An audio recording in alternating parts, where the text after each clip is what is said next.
नमस्कार दोस्तों। जिन प्यारे लिसनर ने सुंदर सुंदर कमेंट किए हैं, मैं उन सभी का दिल से धन्यवाद करता हूं।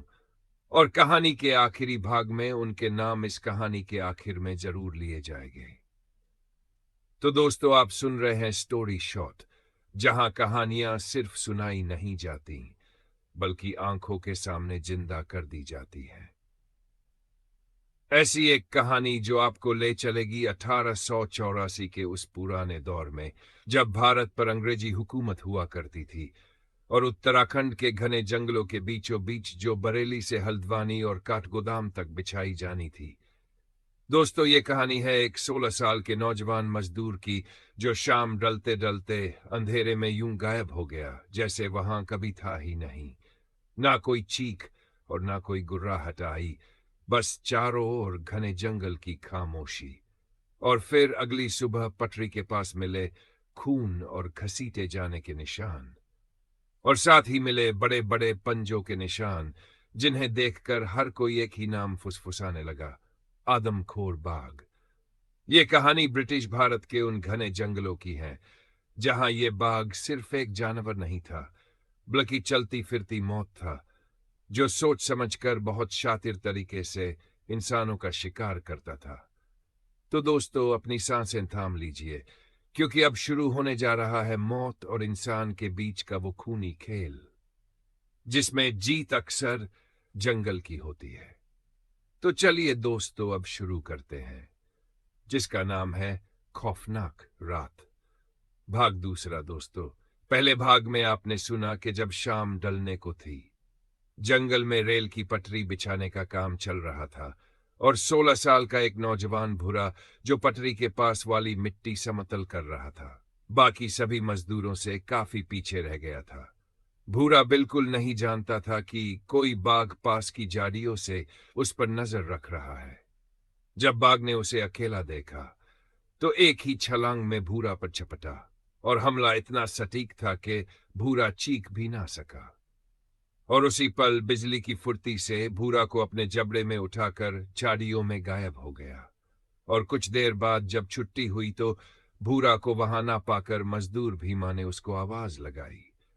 और जब सबके ढूंढने पर भी भूरा ना मिला, तो अंग्रेज अधिकारी डेविड को बताया गया, जिसने अगली सुबह भूरा को ढूंढने की बात कही, क्योंकि उस वक्त तक रात हो चुकी थी और अंधेरे में जंगल के अंदर जाना जोखिम वाला काम था। सभी की सुरक्षा देखते हुए डेविड ने सुबह होने का इंतजार करने को कहा। अब कहानी उसी जगह से आगे बढ़ाते हैं। सुबह होते ही सभी मजदूर, अंग्रेज, डेविड और दोनों सिपाही एक जगह इकट्ठे हो गए। और फिर डेविड अपने साथ दोनों सिपाहियों और मजदूरों को साथ लेकर उन निशानों का पीछा करते हुए जंगल में आगे बढ़ते चले जा रहे थे। मिट्टी पर बने खून के धब्बे और घसीटने के निशान उन्हें लगातार जंगल के भीतर ले जा रहे थे। लेकिन जितना वे आगे बढ़ते जा रहे थे, उतना ही जंगल और घना और डरावना होता जा रहा था। और चारों तरफ ऊंचे ऊंचे पेड़ ऐसे खड़े थे जैसे आसमान को ढक लेना चाहते हों।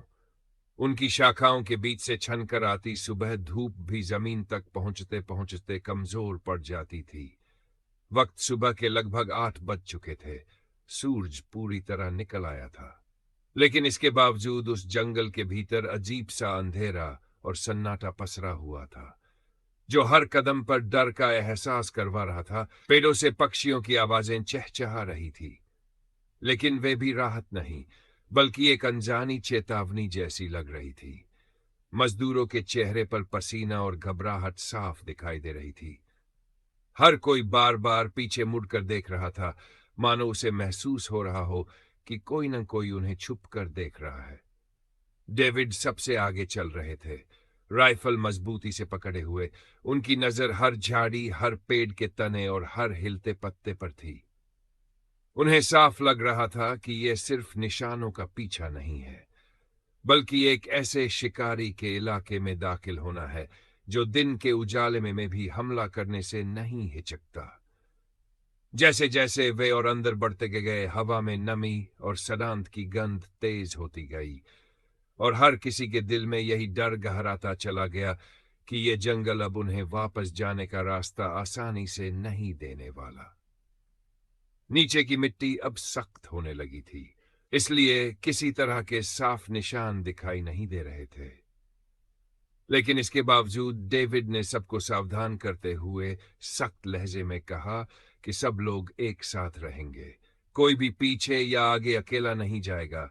हर कदम सोच समझकर और चौकन्ना होकर रखा जाएगा। हर झाड़ी और हर पेड़ के तने पर नजर बनाए रखनी है, और अगर कहीं भी कुछ हिलता हुआ दिखाई दे तो उसी पल रुक जाना है और तुरंत मुझे बताना है। ये कहते हुए डेविड अपनी सूझबूझ के सहारे सबसे आगे चल रहे थे। उनकी राइफल पूरी तरह तनी हुई थी और उंगली ट्रिगर के पास बनी हुई थी। उनके ठीक पीछे दोनों सिपाही भी डर और सतर्कता के मिले जुले भाव के साथ आगे बढ़ रहे थे। मजदूरों की सांसें तेज हो चली थीं और हर किसी के मन में यही आशंका गहरी होती जा रही थी कि किसी भी झाड़ी के पीछे आदमखोर बाघ छुपा हो सकता है। चारों ओर फैली उस खामोशी में हल्की सी आहट भी दिल की धड़कन बढ़ा देने के लिए काफी थी। लेकिन इन सब के बीच डेविड का ध्यान सिर्फ और सिर्फ भूरा पर टिका हुआ था। उनके दिमाग में बार बार वही ख्याल घूम रहा था कि चाहे जो हो जाए, उन्हें हर हाल में उस लड़के की लाश ढूंढनी है, क्योंकि यही इस जंगल में उतरने की सबसे बड़ी वजह थी और यही उनका फर्ज भी था। फिर आगे चलते हुए अचानक डेविड की नजर एक झाड़ी पर अटक गई, जहां कांटों में उलझा हुआ एक फटा कपड़े का टुकड़ा लटक रहा था। डेविड तुरंत रुक गए और बेहद सावधानी से उस झाड़ी के पास पहुंचे। जैसे ही उन्होंने उस कपड़े को ध्यान से देखा, उनके चेहरे की सख्ती और गहरी हो गई, क्योंकि वह कपड़ा भूरा की कमीज का ही हिस्सा था। यह देखते ही उनके दिल में एक अजीब सी बेचैनी दौड़ गई, और उसी झाड़ी के आसपास जमीन पर नजर डालते ही एक बार फिर साफ साफ बाघ के बड़े बड़े पंजों के निशान दिखाई देने लगे।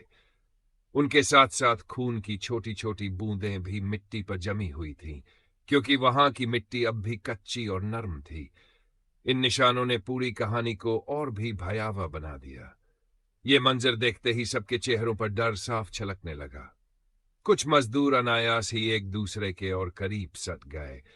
सिपाहियों ने अपनी अपनी पग पकड़ और मजबूत कर ली, और डेविड ने बिना कुछ कहे हाथ के इशारे से सबको सतर्क रहने का संकेत दिया। इसके बाद वे सभी उन्हीं ताजा निशानों का पीछा करते हुए धीरे धीरे और गहरे जंगल की ओर बढ़ते चले गए, जहां हर कदम के साथ सन्नाटा और खतरा दोनों और घने होते जा रहे थे। तभी कुछ ही दूरी पर एक चाड़ी के पास उन्हें अजीब सी हलचल दिखाई दी, जहां कई गिद्ध जमा हुए थे। उनकी गर्दनें बार बार नीचे झुक रही थी और पंख बेचैनी से फड़फड़ा रहे थे। डेविड ने इशारे से सबको रुकने को कहा और बेहद सावधानी से आगे बढ़े। जैसे जैसे वे पास पहुंचे, हवा में सरांद और खून की मिली जुली गंध फैलने लगी, और जब वे और करीब गए तो अचानक भारी पंखों की आवाज के साथ सारे गिद्ध उड़ गए। उनके उड़ते ही नीचे का मंजर सबके सामने खुल गया, और वह दृश्य इतना भयानक था कि कुछ पल के लिए सबकी सांसें थम सी गई। जमीन पर पड़ी लाश को देखते ही भीमा के मुंह से कांपती आवाज निकली कि ये तो भूरा का शव है। गिद्ध उसकी आंखें तक नोच चुके थे। चेहरा बुरी तरह क्षत विक्षत था और पहचान मुश्किल से हो पा रही थी, लेकिन कपड़ों और शरीर के आकार से साफ हो गया कि वह भूरा ही था। धड़ से नीचे का पूरा हिस्सा बाघ खा चुका था, और सीने पर गहरे दांतों व पंजों के निशान साफ दिखाई दे रहे थे, जो उस आदमखोर की क्रूरता की गवाही दे रहे थे। जो शरीर का हिस्सा बचा रह गया था, उसे बाद में गिद्धों ने नोच डाला था। ये मंजर देखकर मजदूरों के चेहरों पर दहशत जम गई। कुछ की आंखों में आंसू थे, तो कुछ डर के मारे नजरें झुकाए खड़े थे। वहीं डेविड चुपचाप खड़े उस शव को देखते रहे। उनकी मुट्ठियां राइफल पर कस चुकी थीं, और आंखों में अब सिर्फ शोक नहीं, बल्कि उस आदमखोर के लिए गुस्से की जलती आग थी। डेविड ने आसपास सावधानी से चक्कर लगाया, तो बाघ के पंजों के साथ साथ सियार के पैरों के निशान भी नजर आए, जिसे साफ हो गया कि रात भर मौत का यह खेल सिर्फ एक शिकारी तक सीमित नहीं रहा था। वक्त लगभग 11 बजे का हो चुका था, और डेविड जानता था कि उन्हें लौटना होगा। उन्होंने गंभीर आवाज में कहा कि यहां रुकना सही नहीं है और लाश को कपड़े में बांधकर साथ ले जाना होगा, मगर मजदूर उस शव को छूने से भी डर रहे थे। तभी भीमा और कुछ आदमी आगे बढ़े और पास के पेड़ से 2 बांस काटकर उनके साथ एक कपड़ा बांधा गया। फिर भूरा के बचे खुचे शव को उन कपड़े से बंधे बांसों पर लिटाया गया और ऊपर से एक और कपड़े से अच्छे से ढक दिया गया। इसके बाद 2 लोगों ने उसे अपने कंधों पर उठा लिया। कपड़े से अब भी कुछ खून टपक रहा था, जिसे देखकर कई लोगों की आंखें भर आईं। डेविड ने उन्हें आगे चलने को कहा और खुद 2 सिपाहियों के साथ पीछे चलने लगे। सभी तेज कदमों से कैंप की ओर लौटने लगे, क्योंकि हर किसी के मन में यही डर था कि कहीं वह आदमखोर फिर से हमला न कर दे। मगर धूप होने के कारण रास्ते भर कुछ नहीं हुआ और वे सुरक्षित कैंप के पास पहुंच गए। कैंप पहुंचते ही लाश को जमीन पर रखा गया और पूरे कैंप में गहरी खामोशी छा गई। भीमा ने भारी आवाज में कहा कि भूरा की लाश उसके गांव पहुंचाई जानी चाहिए, ताकि उसके बूढ़े माँ बाप आखिरी बार उसे देख सके।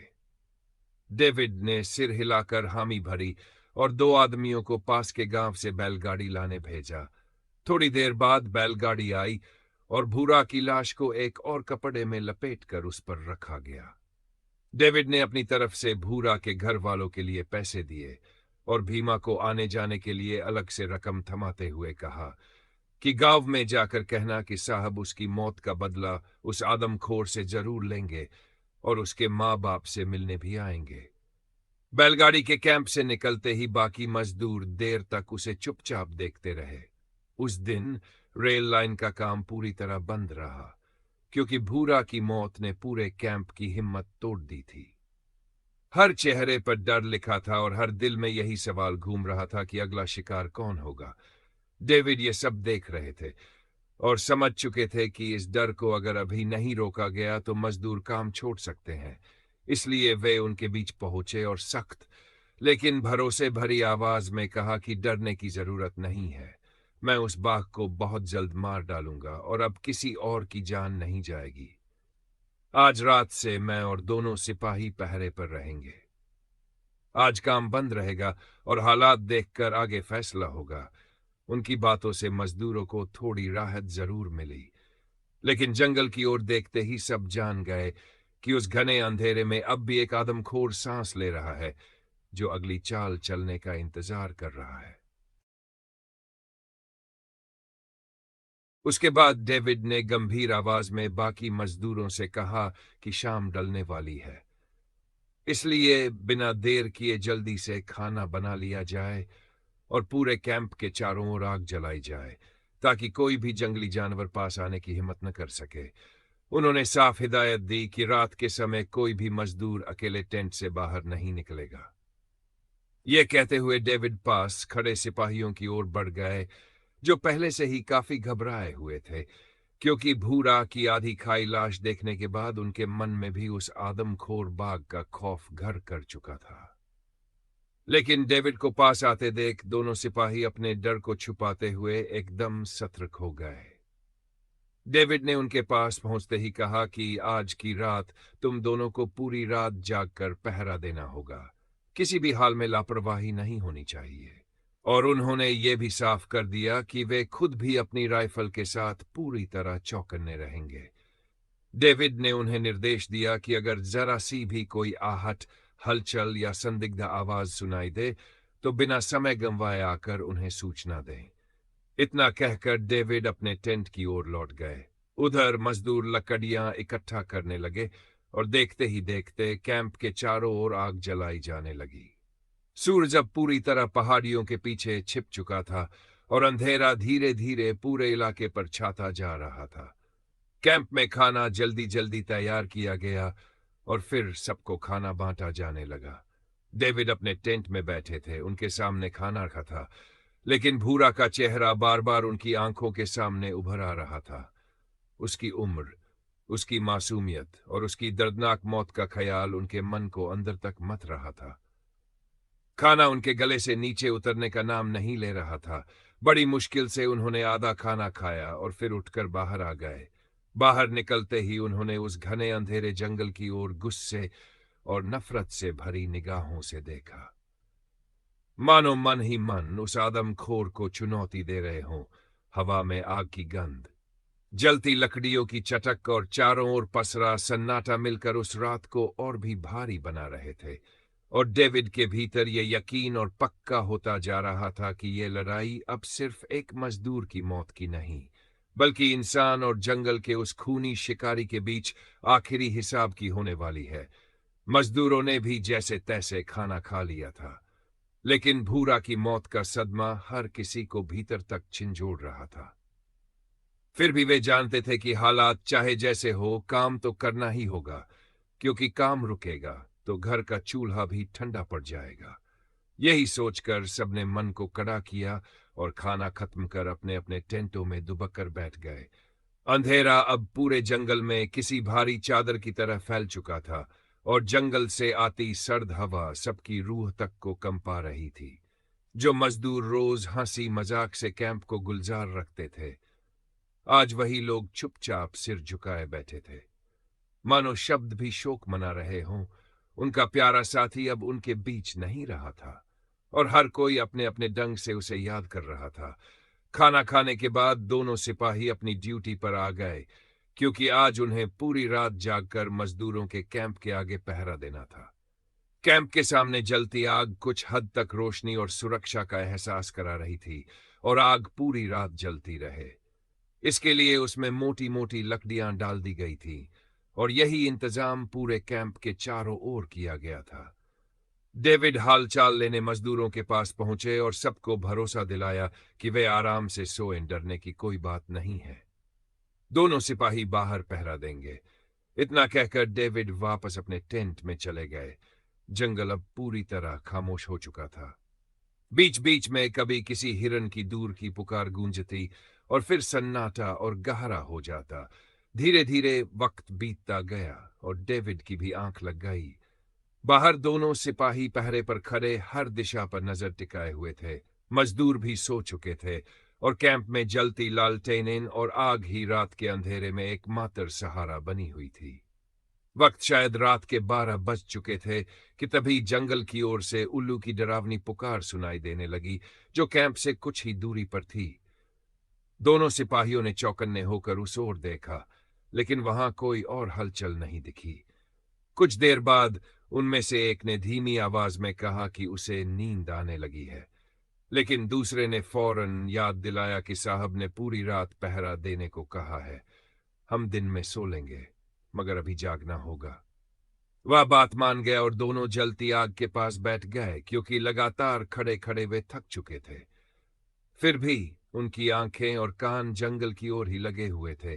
तभी अचानक कुछ दूरी पर झाड़ियों के सरकने की आवाज आई। दोनों एक झटके में उठ खड़े हुए और अपनी राइफलें उसी दिशा में तान दी। अंधेरे के कारण साफ कुछ दिखाई नहीं दे रहा था। झाड़ियां बस काले धब्बों की तरह नजर आ रही थी। वे बिना पलक झपकाए उसी ओर घूरते रहे। डर तो लग रहा था, लेकिन सामना करने के लिए तैयार खड़े थे। कुछ देर बीती और फिर कोई आवाज नहीं आई, तो वे वापस आग के पास बैठ गए।